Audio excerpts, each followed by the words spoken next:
LP, UP, CATET, Education and Child Psychology, Class 16, 17 and 18 Model Questions. First one. യുക്തിചിന്ത കുട്ടിയിൽ ആരംഭമിടുന്ന ഘട്ടം രൂപാത്മക മനോവ്യാപാര ഘട്ടം 7 തൊട്ട് 12 years വരെയാണ്. രൂപാത്മക മനോവ്യാപാര ഘട്ടം എന്ന് പറയുന്നത് കോൺക്രീറ്റ് ഓപ്പറേഷണൽ സ്റ്റേജ് ആണ്. മൂർത്ത മനോവ്യാപാര ഘട്ടം, വസ്തുനിഷ്ഠ മനോവ്യാപാര ഘട്ടം, സമൂർത്ത ചിന്തന ഘട്ടം, രൂപാത്മക മനോവ്യാപാര ഘട്ടം. ഈ 4 പേരുകളും സൂചിപ്പിക്കുന്നത് കോൺക്രീറ്റ് ഓപ്പറേഷണൽ സ്റ്റേജ് ആണ്. അപ്പോൾ ഈ 4 പേരുകളും ഓർത്തു വയ്ക്കുക. ഇനി ഒന്നിലധികം സ്കീമകളുടെ യുക്തിപൂർവമായ ബന്ധപ്പെടുത്തലാണ് ഡാഷ് മനോവ്യാപാരം, അതായത് ഓപ്പറേഷൻസ്.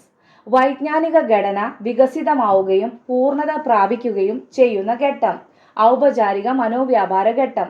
വിവിധ തരത്തിലുള്ള നിരവധി സ്കീമകളുടെ അപൂർണമായ സമാഹരണമാണ് ഡാഷ് വൈജ്ഞാനിക ഘടന. ഒരു വ്യക്തിയുടെ വൈജ്ഞാനിക ഘടനയുടെ അംശം ഏത്? സ്കീമ. വ്യക്തിയെ പരിസരവുമായി സമായോജനത്തിന് സഹായിക്കുന്നത് എന്താണ്? സ്കീമകൾ. 7th one. പിയാഷെയുടെ അഭിപ്രായത്തിൽ ഒരു കുട്ടി അനുകരണത്തിലൂടെ യാന്ത്രിക ബന്ധം സ്ഥാപിക്കുന്ന ഘട്ടം ഏത്? ഇന്ദ്രിയ ചാലക ഘട്ടം. മൂർത്ത വസ്തുക്കളില്ലാതെ ചിന്തയും ധാരണയും നടക്കുന്ന ഘട്ടം ഏതാണ്? ഔപചാരിക മനോവ്യാപാര ഘട്ടം. പിയാഷെയുടെ അഭിപ്രായത്തിൽ വൈജ്ഞാനിക വികാസത്തിന് ആധാരം എന്താണ്? സ്കീമകൾ. വൈജ്ഞാനിക വികാസത്തിൽ നിന്ന് ഭാഷ ഉദ്ഭവിക്കുന്നു എന്ന് പറഞ്ഞതാരെ? പിയാഷെ. Thank you.